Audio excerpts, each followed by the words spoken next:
Hello everyone. Okay, right. Previous goal weights, or the thing. But when I start my consultation with people, they're it's quite weird. It's not many food plans start with a consultation with a complete stranger on FaceTime, and the first thing I say is, right, come on, tell me what you want, and then people give me their own little backstory, which is really good. So I love to know what's going to motivate them and stuff. And then you get people that are quite specific, and they go, I want to be 10 stone 2. And I'm like, all right, okay. Any reason? That's when I was at my happiest.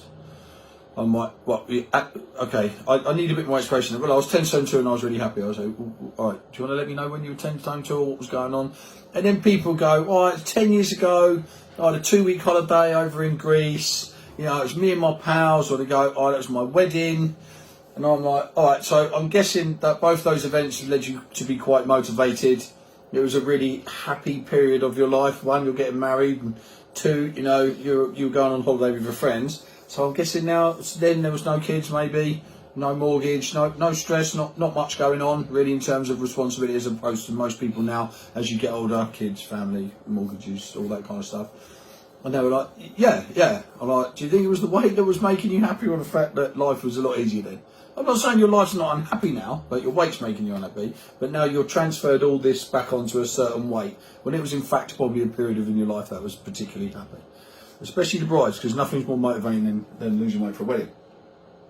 And then they start to, you see the brain ticking. They're like, oh yeah, that's quite a good point, isn't it? I mean, it's a very good point, because the number on the scales does not determine how happy you are.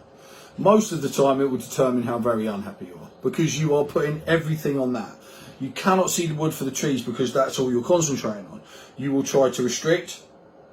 You will do some stupid endeavours, some unsafe practices. You'll do everything you can to get this weight down and making everything around you miserable. If you do it the other way, look at everything around you, your activity, your walk, your food, your water, your portions, your choices of food. That lets you see everything around you. And then if you take care of that, the little number on the scales will drop. Okay, it's just science in this thing. And believe me, you'll have a much happier time doing it that way than literally getting on the scales every 5 minutes and wanting to kill yourself. All right, okay?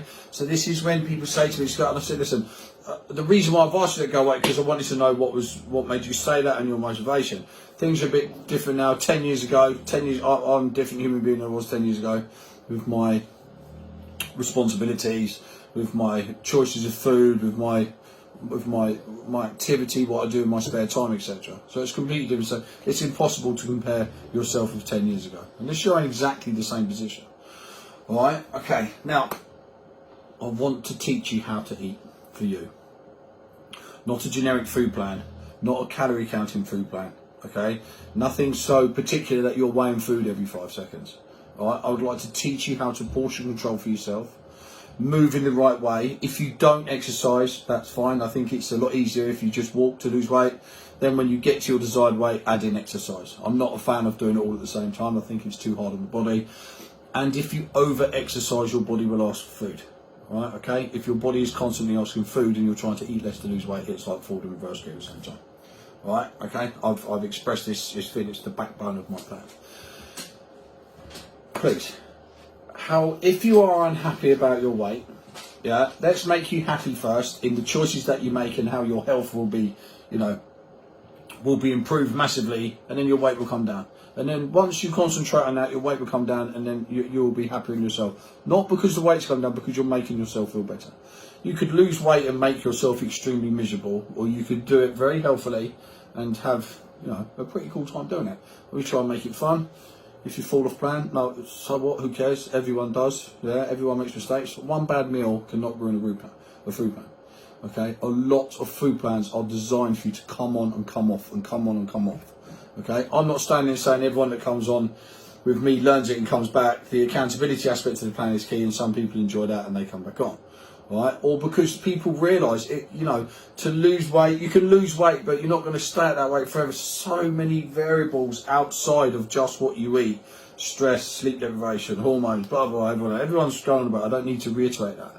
Okay, it's super common knowledge. You've still got PTs harping around. I let my clients eat cars. That we all do, mate. We all do, okay? Yeah? It's because it's sensible. Alright? It's sensible.